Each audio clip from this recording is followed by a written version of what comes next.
For the next 100 days, I'll be stranded on a deserted island. Sit back and relax while I transform this tiny island into an ocean paradise, while experiencing some of the most intense challenges in hardcore Minecraft. On day 1, I started off my tiny island with a single tree. So first things first, I chopped some wood and did the usual tool making process. Food was going to be a bit difficult because there are no animals spawning, so for now I was going to have to eat a bunch of kelp. I need to make sure I get at least one sapling from the tree to drop, or else the run was already over. But luckily I got a ton and made sure to plant those as soon as possible. I have to focus on expanding the island for now, so I broke some of it down to make it larger. After this I went mining for coal and other resources. On day 2 after mining I went back up to the surface. I was a little hungry so I cooked some kelp. While it didn't fill me up much, at least I had something. I went mining again for iron because I was going to need a shield to keep me safe from creeper explosions and skeleton arrows. I found some and went back to the surface and made my shield. Then a zombie spawned, but I took it down easily. My inventory was getting crowded, so I made a chest for it. Then using dirt, I was going to build an area for mobs to spawn. I continued building a mob spawner, but I was going to need a lot more dirt. I made an iron helmet for safety purposes, and got to work on a tree farm using wooden slabs so mobs wouldn't spawn. After that I went mining again, and luckily found a cave with diamonds and iron. Made an iron pickaxe and collected lapis. Caving was going well so far.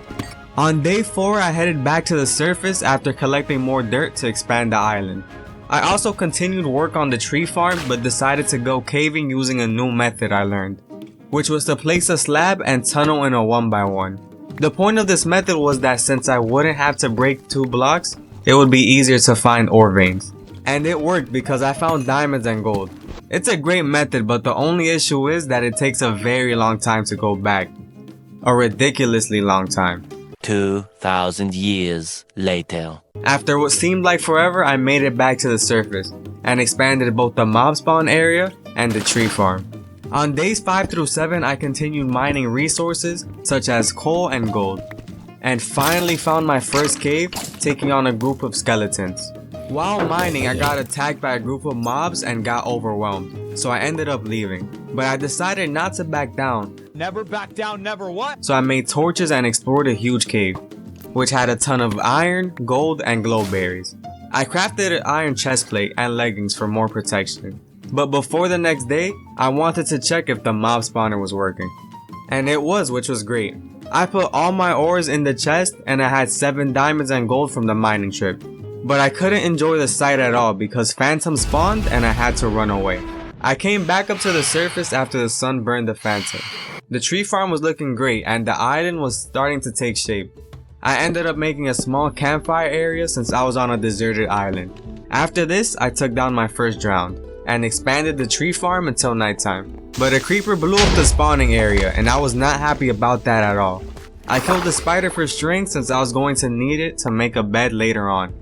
On day 9, it was finally time to start building a house. Well, it's more of a hut, but it will make do for now. The reason why I didn't want to make a big house was because the island was still too small. So I worked on a path to the tree farm and worked on the hut until nighttime. Then I got attacked by zombies and phantoms. I took them down and finished the roof, and it was looking great. It was now day 10 and I was starting to experience the effects of being stranded on a deserted island, alone, low food supply, and terrible living conditions. But there are still 90 days left, so I need to figure out how to properly survive. So I killed a ton of fish for food instead of kelp, and finished the tree farm, which was looking good. I kept checking the mob area for string, moved all my stuff into the hut, and like usual I got attacked by zombies and phantoms, but this time my sword broke, and I took them down barehandedly. So while underground, I decided to pass the time and got more resources. On day 11, I collected some crops and added fencing around the whole tree farm. The only problem the tree farm had was that they would grow too big. I defeated a ton of mobs and spent the rest of the day organizing my chest. Day 12 and 13, I decided to label my chest as well in order to keep my stuff organized. And it was definitely gonna stay organized for the whole 100 days. Then I figured it would be nice to make a bridge to the tree farm connected to the island. After this, I killed a few spiders and I finally had enough string to make a bed, which means for the first time I could sleep safe and sound. On day 14, I realized I got a carrot, but I don't know where I got it from. But I went ahead and planted it. I used some of my diamonds to make a pickaxe and spent the rest of the day gathering fish for more food. On the next day, I went mining and found another huge cave, and it even had a mob spawner. It was a zombie mob spawner, and I found more string, melon seeds, name tags, and the saddle, and even some diamonds nearby. But I lost the exit of the cave and went around in circles for what seemed like quite a while. It was for the best though, because I found more diamonds. But it wasn't too good, because while I was down there, I got attacked by a ton of mobs and got all the way down to 4 hearts. So I had to run away and block off the exit. I was scared I almost lost the run, but that fear quickly transitioned into happiness because I found cute axolotls. After experiencing horrors in the cave, I made a fishing rod and fished my fears away for the rest of the night until sunrise. On day 17, I realized I didn't need a mob area for now. After that, I went mining using the slab method and found the amethyst cave. However, the method wasn't really working, so I switched to normal mining and found diamonds right away, making my diamond total to 23. So that means I had just enough diamonds to make all diamond armor except for the helmet. Day 18 was going to be huge because it was time to go on an adventure. I made my boat and set sail. I found some underwater ruins with chests, and it had fishing rods but not much else. I also found a ruined nether portal and took a gold block. Then I made my way back to the island and collected crops. And again, I fished the night away. On day 19, I worked on the farm some more. After this, I went to collect obsidian, and I made a flint and steel, which meant it was now time to build a portal to the nether dimension. I need to collect a bit more food before I go, so I did it for the rest of the day.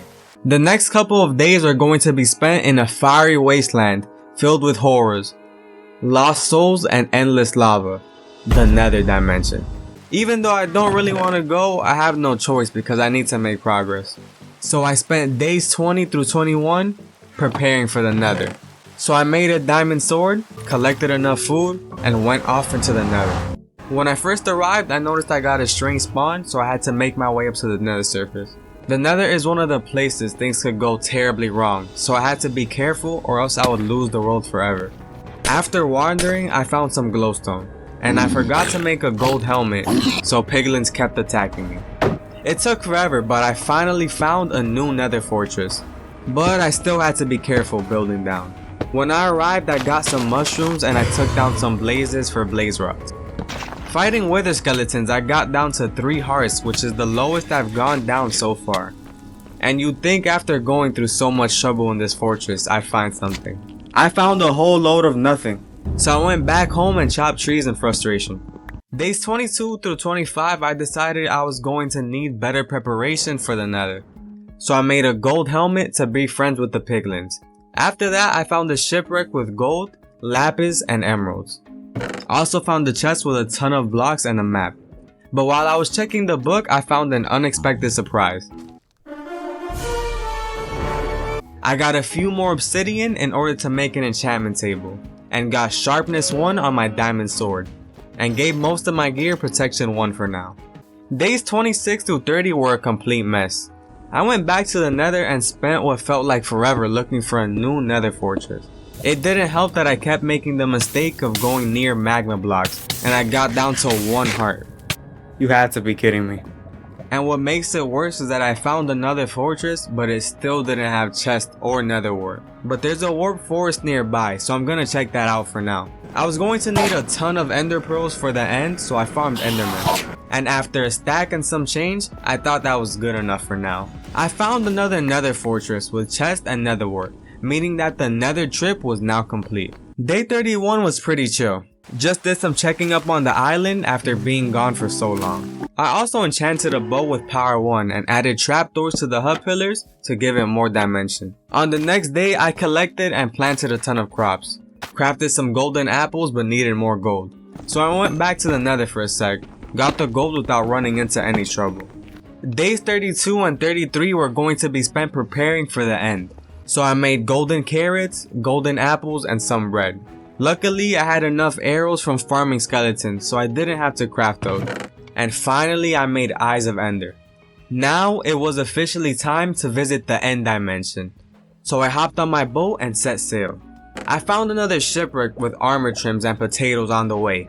After that, with only a few Eyes of Ender, I found the stronghold. Luckily, it was close to the island. It was time to mine down. I arrived at the stronghold and looted most of the chests. There was a mob spawner inside, which was pretty cool. The library was what I was primarily looking for, because I needed the books for my enchantment table. So I collected them and got a few stacks, which would be enough. There was also a chest in the room with enchanted books with Sweeping Edge, Loyalty, and Depth Strider. I also found more armor trims. After a bit more exploring and looting chests, it was time to do what I came here for. So I put in all of the eyes and made my way into the Nether dimension. First things first, while I was here, I wanted to make an infinite water source to place water around, just in case I fall or get pushed off the pillars. The only problem was that I kept accidentally looking at the Enderman. So I said enough with the shenanigans and it was time to defeat the dragon. I pillared up to take out some of the ender crystals and had a few close calls. But luckily I had a water bucket and survived the fall. Took down the remaining end crystals, and after that it was smooth sailing. I just whacked her with my sword repeatedly and I successfully defeated the ender dragon.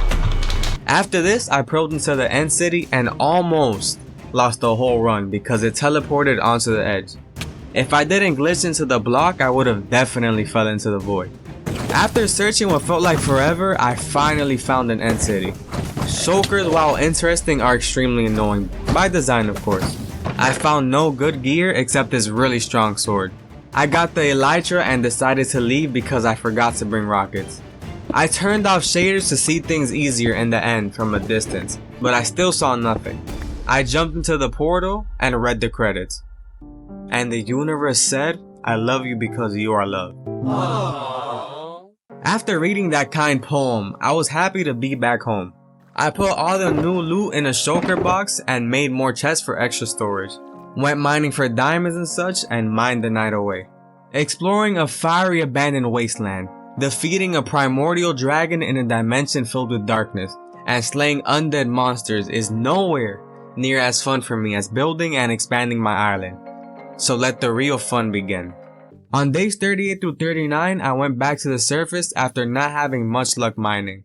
I collected more dirt for the island and crafted the bookshelves I needed using the books I got from the stronghold. I started mapping out how big my island was going to be and enchanted my diamond pickaxe with efficiency 4 and fortune 3. I put an under construction sign up and expanded the tree farm until morning. On day 40, I worked on the tree farm a bit more, collected more dirt because I needed a ton, and fenced off the whole thing for reasons I'm still unsure of. On the next day, I spent more time working on the island, but nothing really happened. On days 42 and 43, I worked on the bridge on the other side of the tree farm, and it was looking pretty good. It was now time to explore the ocean temple, so I made some potions of water breathing so I wouldn't drown underwater. I attempted to get in, but I failed badly. I've never explored an ocean temple, so cut me some slack for now.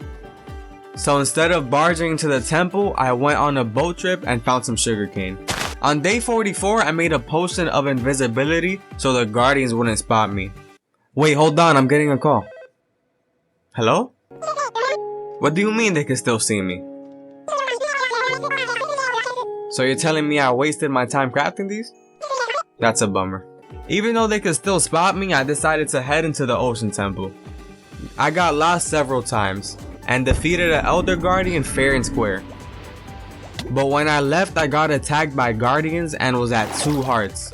And for all of my effort and hard work, how many sponges do you think I got? A, 3, B, 4, C, 1, D, 2. If you guessed C, you are correct. I only managed to get a single sponge from the ocean temple. On day 45, I went to the Nether to dry the sponge and use it to collect dirt under my island. Honestly, dirt was the most valuable thing to me right now. I'd trade diamonds for dirt if I could. On day 46, I began to lay out how my island was going to look. Here's a sneak peek I drew on my notebook. I was also going to need a ton of wood, so I spent the rest of the night chopping away. Next morning, I realized the tree farm could look and function better. So I added grass blocks above the slabs so I could get more trees. Then I added trap doors so the dirt doesn't look out of place. I made sure to do this to every single tree, which took a very long time. But it was worth it in the end because it looked great. A zombie villager spawned and I trapped it in my house and spent the rest of the night expanding the mob spawn area. I started off day 48 by planting and collecting sugarcane, and then went mining using my new fortune pick, which was great because I got 11 diamonds out of a vein of 4. Starting off day 49, I made sure to kill this enderman just in case he stole dirt from my island. While mining, I couldn't manage to find iron or coal, so I went underwater for it instead. Anyhow, it was now time to cure the zombie villager. So I splashed it with a potion of weakness, fed it a golden apple, and cured him, meaning I was finally not alone on the island. It was now day 50, meaning we are now at the halfway point of the challenge. Now that I have a villager friend on the island, I decided I was going to make him something special. I was going to build him a hotel paradise where he could trade with fellow villagers. But it wasn't going to be easy and I was going to need better tools. So I made an anvil and combined 2 diamond pickaxes, and I got an efficiency 5, fortune 3, and unbreaking 3 pick. I also finally made a diamond helmet to complete my diamond armor set, and spent the rest of the night testing out my new upgrades. On day 51, I enchanted some books because I wanted mending, but I had no luck. I made some fireworks because it was time to fly away in search of another island. But before that, I struggled. Eventually, I figured out how to use it and I was on my way. I went to the same island where the stronghold was located, and using my shovel, I got a ton of dirt. This might be the best shovel I've ever seen. It was insanely fun to use. After gathering enough dirt, I flew back and I had another surprise visitor. On day 52, I spent the entire time laying out the island, making sure it's even. But days 53 and 57 were a lot more busy. I worked on the mob spawn island and noticed mobs weren't spawning, so I decided to make what I call a mob respawner. Basically, I would make a huge pillar that would despawn the mobs while I was at the top, and when I went to the ground there would be a new batch of mobs. All of that so I could get another zombie villager to spawn quicker. After I built the pillar, I had a pretty cool view from the top. I used kelp to make a water elevator, which I almost drowned in, and it was now fully functional. After using it for a long time, I had no luck with another zombie. So I changed tasks and decided to get more dirt, but I got lost on the way home. On day 58, after being stranded at sea, I got home on my boat, because my elytra was low on durability. After I spent the rest of the night mining for diamonds. The next day, I used the diamonds I got to repair my armor and shovel, and decided to keep expanding the island to make the zombie villager spawn. On day 60, I made a diamond axe because I was going to need a ton of wood for future build, and I used the flint and steel to get rid of the wood that was left over.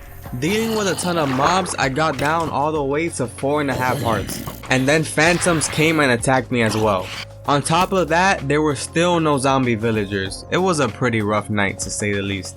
On days 61 through 63, a wandering trader showed up to the island, so things were looking better. He was selling a cherry blossom sapling, which I didn't have yet. So I made my villager into a Fletcher and traded a ton of sticks, giving me enough emeralds to get a sapling. After that, I decided to make a separate area underground for more mobs to spawn. It was more of an underground laboratory because I had glass windows on it. It started raining and the endermen started losing it. But that seemed to do the trick because a zombie villager finally spawned. But the sun was rising, so I had to think fast. So I made a boat and put him under a tree. It seems like his zombie friends were not happy about this because they ended up attacking me. On day 64, I made another golden apple to cure the zombie villager and extended my house to breed villagers. And I managed to get both of them cuddled up in bed. Day 65 started with giving the villagers carrots so they could have a villager baby.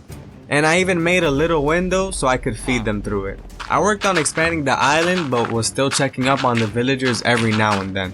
On the next day, I finished the layout of the island, and I just had to fill it up with dirt. I kept giving the villagers carrots, but nothing seemed to work. Now that I have enough villagers, I broke down the pillar, which took a while. I finally realized the reason they weren't having kids is because I didn't place an extra bed, so I quickly made it for them and waited. 2,000 years later. Day 67 was a great day because the villagers finally had a child. To celebrate, I collected more dirt and sand. Day 68 through 69 were mostly spent filling in the island.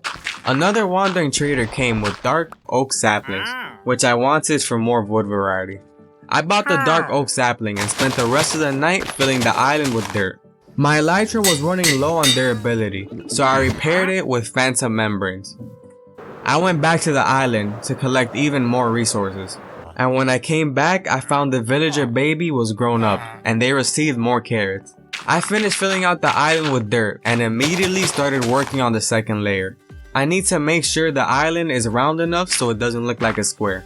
On day 70, I continued to work on the second and third layer of the island. Added a layer of cobblestone to make sand placement easier, but it took a long time. It was worth it though, because all villagers were sleeping soundly. Day 71 through 73, I continued working on the top layers, but it didn't take too long. Then I began to place the sand. I made sure to make more beds for the villagers and repaired both my shovel and axe. I was almost done filling in the sand, but I needed a little more, so I took another trip to collect more resources. On day 74, I finished filling out the sand layer. I got to work on more terrain for the island and everything was looking good. Or not. I got the achievement Surge Protector for keeping the villagers safe. On day 75, I started working on the hotel. First, I had to turn all my sand into sandstone brick, then smelt those bricks into smooth sandstone. I got to work on the hotel entrance side, making sure the design had a good amount of detail using sandstone brick, stripped wood, and slabs. Phantoms kept attacking me, but I didn't want to sleep since I was already approaching day 100. On the next day, I began outlining the hotel, made sure to feed my villagers, and mined for sandstone brick instead of sand. On day 77, I spent the whole day chopping wood. It was very fun. I didn't like how the second layer looked, so I changed it to make sure it was more round. Phantoms kept attacking me, and every time they spawned in, I thought about who in their right mind would vote these into the game. On day 79, I finished work on the second layer, and I finally thought it looked good enough. I realized scaffolding would be really useful, so I went to the jungle to collect bamboo. The layout of the hotel was looking small, so I expanded it a little more for more interior space. On day 80, the villagers were growing impatient, waiting for the hotel I promised them. And with only 20 days left, I had to pick up the pace. I went to the fake mouse spawner and saw that a baby zombie spawned in riding a chicken. So I took down everything but the chicken, got a name tag, and named him Bob, and decided to keep it underground forever. I went mining and found the spider mouse spawner, which was perfect because I needed string for scaffolding, which I made a ton of. Day 81 started off with me working on the entrance. I decided I wanted to use red stained glass, so I used bone meal to get roses and red dye. I made a ton of red stained glass paints, and the windows were looking good. On day 82, I used stairs to make the top layer for glass, and it looked okay. I also started stripping oak logs since I was gonna need them for pillars. On days 83 through 84, I got a librarian villager, and kept resetting his trades for mending, since I was tired of my tools breaking. I got it on the second try, so I sold a lot of sticks to the Fletcher until he gave me enough emeralds to buy 2 mending books. But I sadly didn't have enough XP to put it on the elytra. While I was getting more sand, I found another wandering trader, but he had bad trades. On day 85, I added 2 areas near the entrance. I put down a ton of wood in order to strip it. Stripped wood was more tedious to get, but it looks better in my opinion. After this, I started building up the sides with sandstone. On day 86, I decided it would be easier to strip the logs while I cut them down for more time efficiency. And I built along the sides using stripped wood. Another wandering trader came around, but he had nothing useful. Days 87 through 89 were just spent on building. I began outlining where I was gonna need to place a smooth sandstone, while also working on the design of the exterior walls. I wanted to make sure the design looked good enough. On day 90, I kept working on the wall design, and after 3 hard days, the exterior was finally complete.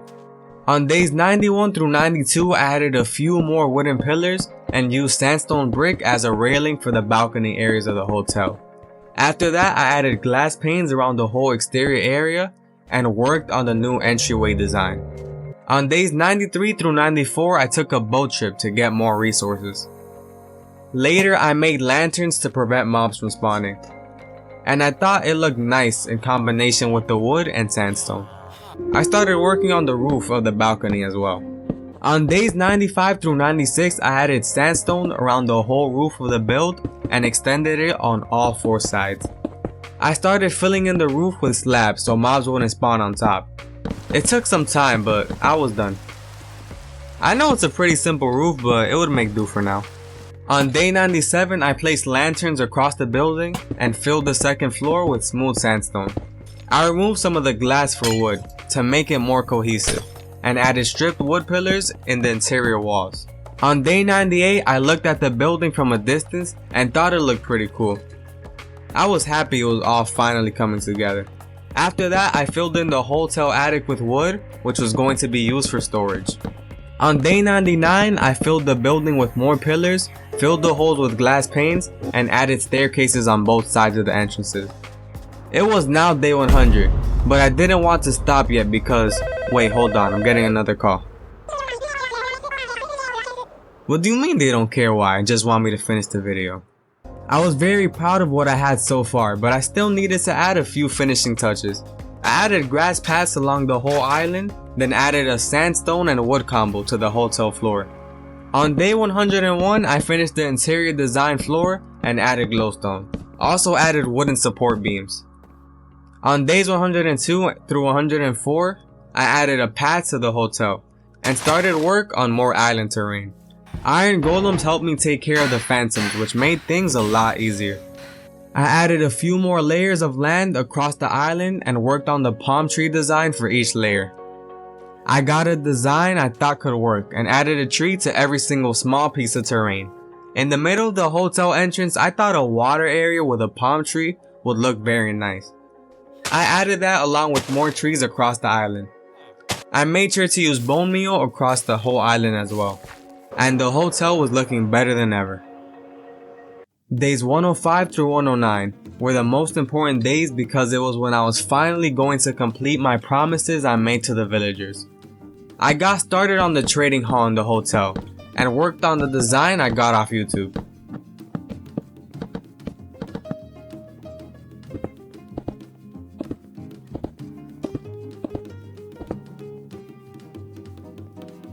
I used railing to bring the villagers inside, but some were being really annoying.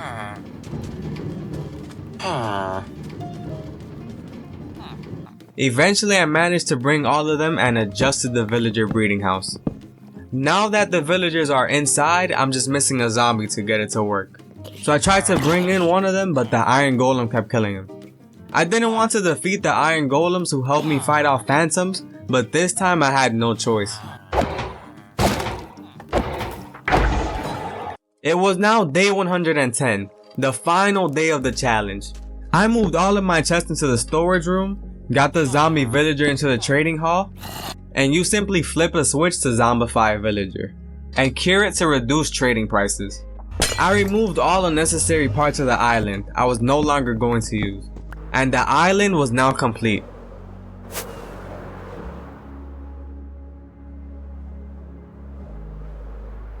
Starting off on a small island in complete isolation was pretty tough, but I pulled through, and with the help of the villager friends I made along the way, the island became a paradise for trading and beautiful sightseeing. I hope you guys enjoyed this video, and if you stuck around until the very end, you're amazing. Thank you for watching and have a great day.